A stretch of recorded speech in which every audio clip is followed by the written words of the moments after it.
Hello, hello guys. I welcome you all to my YouTube channel Physics for Everyone. I hope you all are well.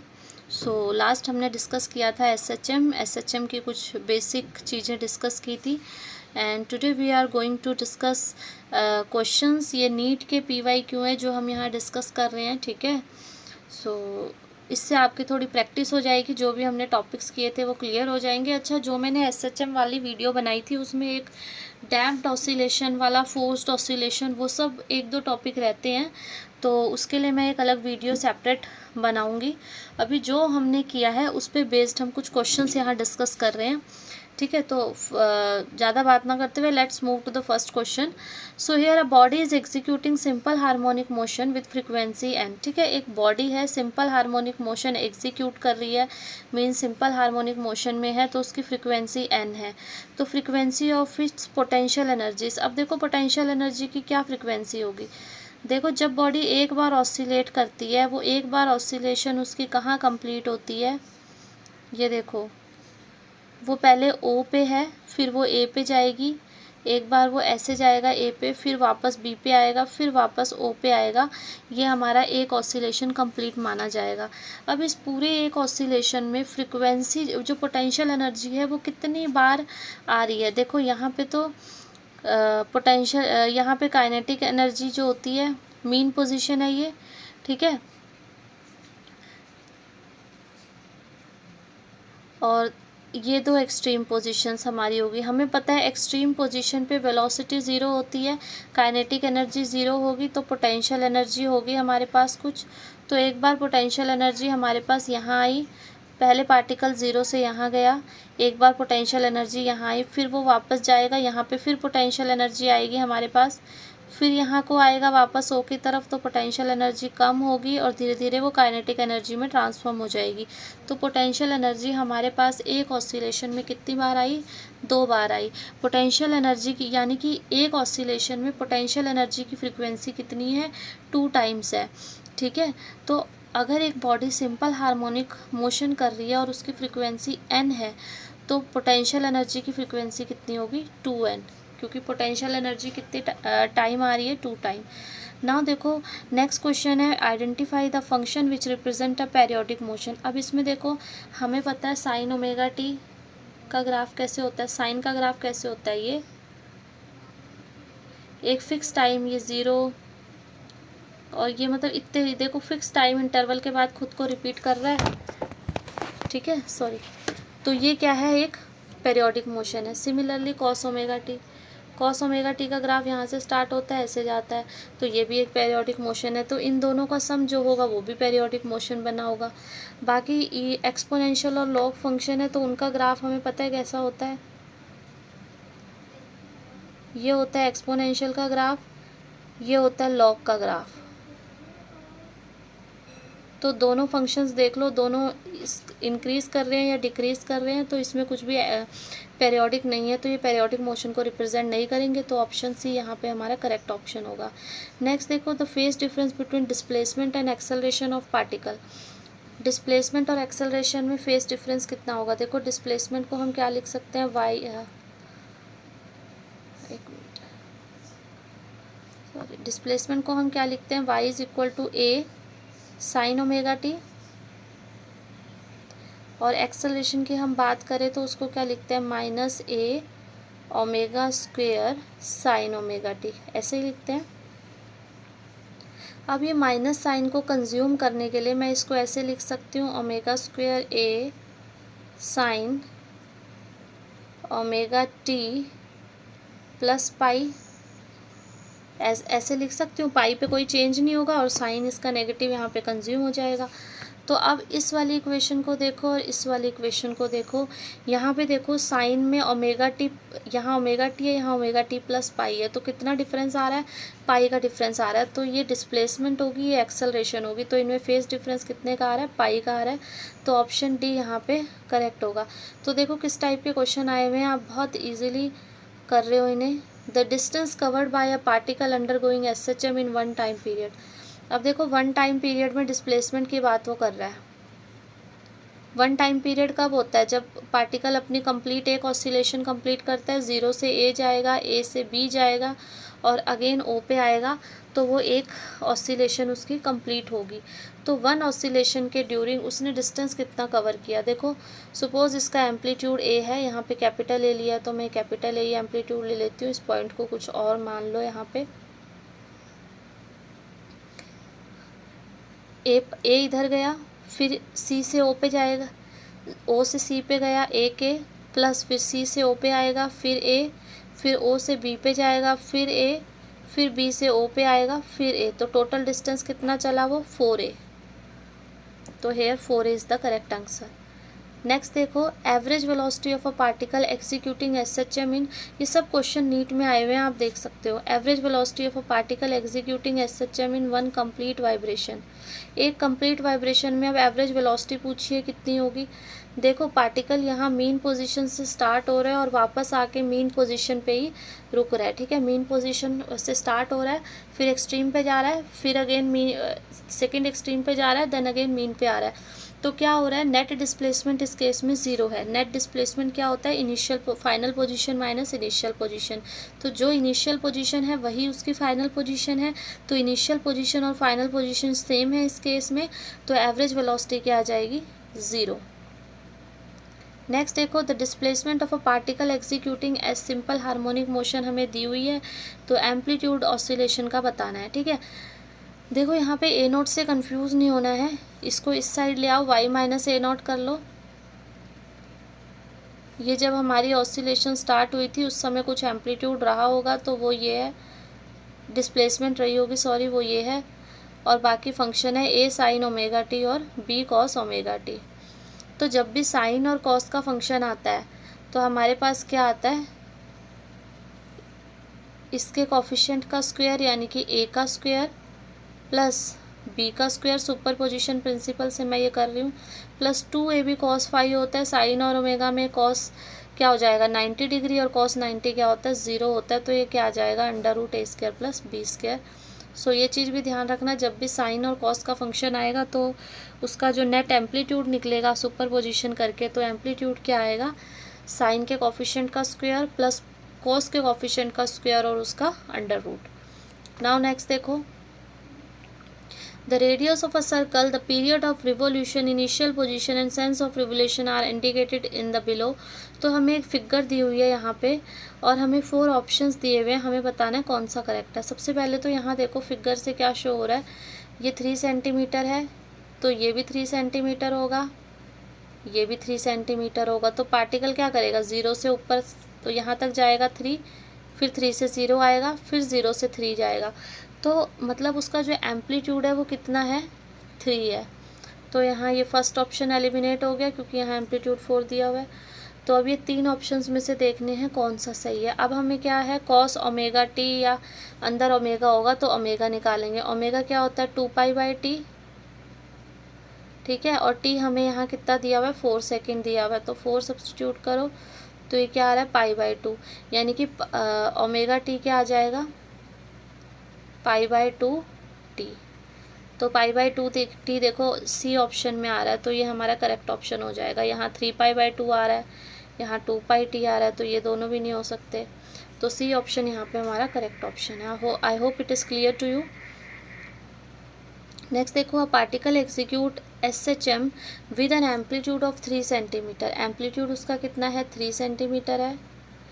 When the particle is at 2 centimetre from mean position, जब उसका distance mean position से 2 centimetre है, उस समय the magnitude of its velocity is equal to that of its acceleration. उस समय velocity का magnitude उसके एक्सेलरेशन के मैग्नीट्यूड के इक्वल है। तो टाइम पीरियड हमें पूछा है, तो वेलोसिटी का हमने पढ़ा था फॉर्मूला क्या होता है? a under root omega square minus x square, ये होता है, इज इक्वल टू एक्सेलरेशन क्या होता है? Omega square x. तो ए की वैल्यू हमारे पास क्या गिवन है? यहाँ पे 3 गिवन है, और अंडर रूट ओमेगा स्क्वायर यानी कि 3 का स्क्वायर 9 माइनस x2 का square 4 is equal to omega square यहाँ क्या आ गया? एक मिनट, सॉरी, यहाँ फॉर्मूला ये मैंने गलत लिख दिया। यहाँ आएगा हमारे पास A omega A square minus x square होता है, ठीक है। तो ए की यहाँ ओमेगा एज इट इज़ आएगा, एम्पलीट्यूड हमें 3 दिया हुआ है, तो 3 का स्क्वायर 9 माइनस एक्स 2 का square 4 is equal to omega square, और एक्स हमें 2 गिवन है, तो ये ओमेगा से ओमेगा कैंसिल, यहाँ से हमारे पास ओमेगा क्या आ जाएगा, 9 में से 4 गए, √5/2 ओमेगा ये आ गया। तो टाइम पीरियड क्या आ जाएगा, 2π/ओमेगा, 2π/ओमेगा, तो ये क्या आ जाएगा, इंटू में 2 में √5, so it will be 4π divided by √5. So option C will be the correct option. I hope the question is clear to you. Now let's move to the next question. When two displacement represented by y1 is equal to a sin omega t and y2 is equal to b sin cos omega t are superimposed, the motion is। अब देखो एक sign का function है, एक cosine का function है। Sign और cosine दोनों पेरियोडिक फंक्शन है, तो उन दोनों को ऐड करोगे तब भी हमारे पास क्या आएगा, को एक पेरियोडिक फंक्शन आएगा। ये दोनों एसएचएम कर रहे हैं, तो वो जो सुपर इम्पोजिशन के बाद फंक्शन आएगा वो भी एसएचएम शो करेगा। और उसका एम्पलीट्यूड क्या होगा, अभी मैंने बताया था, अगर साइन और कॉस हो तो क्या होता है, साइन के कंपोनेंट का स्क्वायर प्लस कॉस के कंपोनेंट का स्क्वायर, तो एम्पलीट्यूड आएगा ये। तो here C option will be the correct option. Next देखो, a particle is executing SHM along a straight line, its velocities at distances x1 and x2 from mean position are v1 and v2 respectively. तो time period हमसे पूछा है। देखो क्या दिया हुआ है क्वेश्चन में, एक पार्टिकल एग्जीक्यूट कर रहा है एसएचएम, उसकी वेलोसिटी बतानी है। v1 है कब, डिस्टेंस x1 पे, तो v1 यहाँ से हम लिख सकते हैं ओमेगा अंडर रूट ए स्क्वायर माइनस x1 स्क्वायर। जब x1 डिस्टेंस है तो वेलोसिटी v1 है, जब x2 डिस्टेंस है तो वेलोसिटी क्या आ रही है, v2 आ रही है, ठीक है। अब मैं क्या कर रही हूँ, स्क्वेयरिंग बोथ साइड कर रही हूँ, तो ये अंडर रूट हट जाएगा यहाँ से और ओमेगा का स्क्वायर आ जाएगा, ठीक है।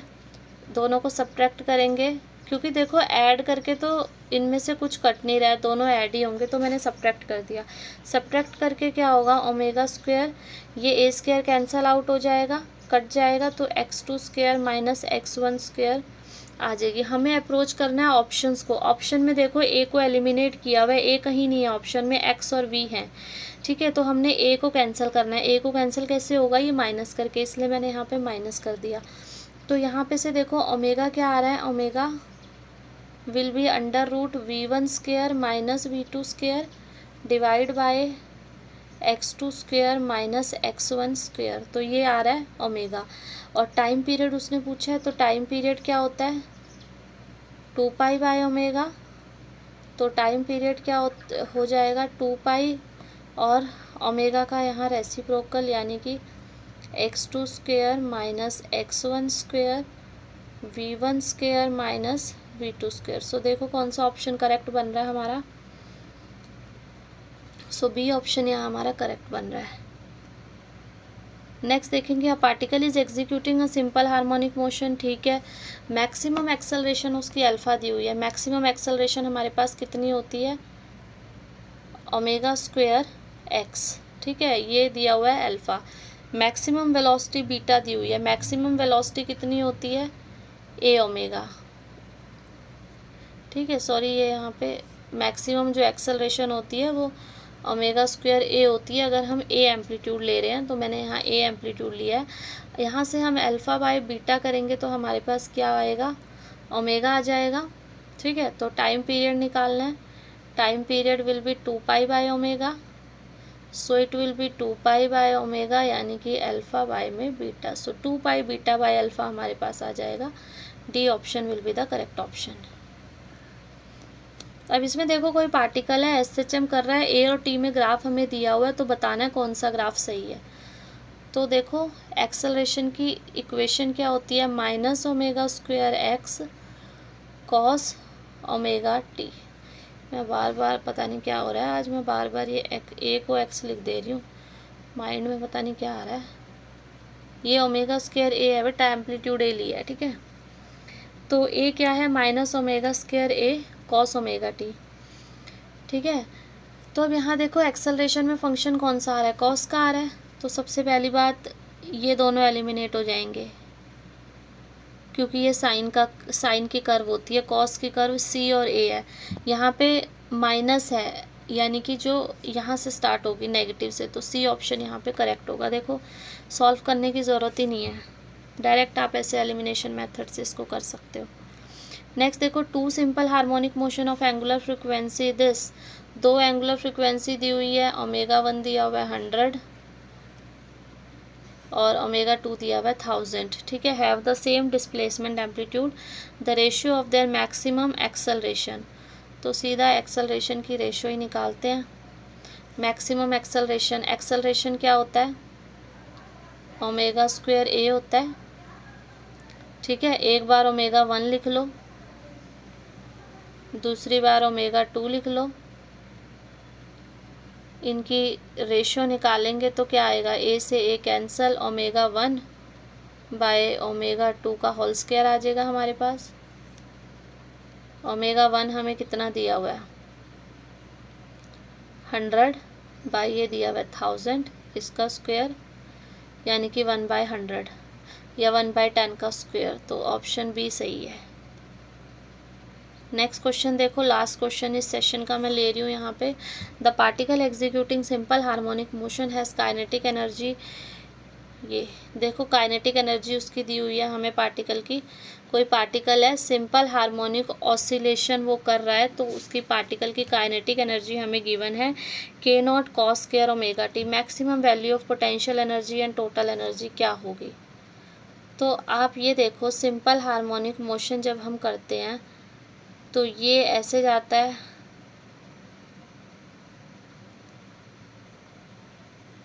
सपोज ये एक ऐसे जाएगी,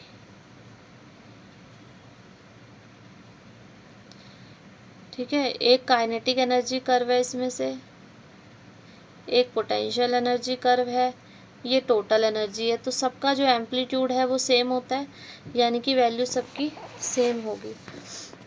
एक चीज़ और देखो, जो पार्टिकल एग्जीक्यूटिंग एसएचएम, अगर पार्टिकल एसएचएम एग्जीक्यूट कर रहा है तो हमें पता है उसके पास यहाँ से यहाँ जाएगा, यहाँ पे क्या होगा, काइनेटिक एनर्जी मैक्सिमम होगी, काइनेटिक एनर्जी मैक्सिमम होगी, काइनेटिक एनर्जी यहाँ पे 0 होगी, पोटेंशियल एनर्जी मैक्सिमम होगी। यहाँ बीच में आते आते मीन पोजीशन पे उसकी काइनेटिक एनर्जी मैक्सिमम हो जाएगी, तो पोटेंशियल 0 हो जाएगी। तो उसने particle executing has kinetic energy, उसने इतनी काइनेटिक एनर्जी दी है, तो काइनेटिक एनर्जी की मैक्सिमम वैल्यू यहाँ से हमारे पास क्या आ रही है, k0 आ रही है, ठीक है। जो काइनेटिक एनर्जी की मैक्सिमम वैल्यू है, जब काइनेटिक एनर्जी मैक्सिमम होगी तो पोटेंशियल एनर्जी उस टाइम पे 0 हो रही होगी, और जब काइनेटिक एनर्जी 0 होगी तो पोटेंशियल मैक्सिमम होगी। तो उस समय पे जब काइनेटिक एनर्जी 0 होगी तो वही काइनेटिक एनर्जी पोटेंशियल एनर्जी में चेंज होगी, तो पोटेंशियल एनर्जी भी k0 आ जाएगी। और टोटल एनर्जी क्या होता है, kinetic energy plus potential energy. तो जब काइनेटिक एनर्जी 0 है तब पोटेंशियल एनर्जी मैक्सिमम है, एक 0 है तो दूसरी मैक्सिमम है, एक मैक्सिमम है तो दूसरी 0 है, तो दोनों का सम क्या आ जाएगा, a+0 करोगे तो क्या आएगा, a ही आएगा, 0 + a करोगे तो क्या आएगा, a ही आएगा। तो टोटल क्या होगा, सेम रहेगा। अगर ये काइनेटिक k0 है तो पोटेंशियल और टोटल एनर्जी भी क्या रहेगी, k0 रहेगी। तो here d option will be the correct option. I hope it is clear to you. अगर कोई प्रॉब्लम है तो you can ask in comment section. और कुछ क्वेश्चंस हमने इसके प्रैक्टिस किए हैं, कुछ हम अपनी नेक्स्ट वीडियो में प्रैक्टिस करेंगे। I hope this session will be helpful for you, and if you are new to this channel then please don't forget to like, share and subscribe the channel. Share this video among your friends. Thank you and have a nice day.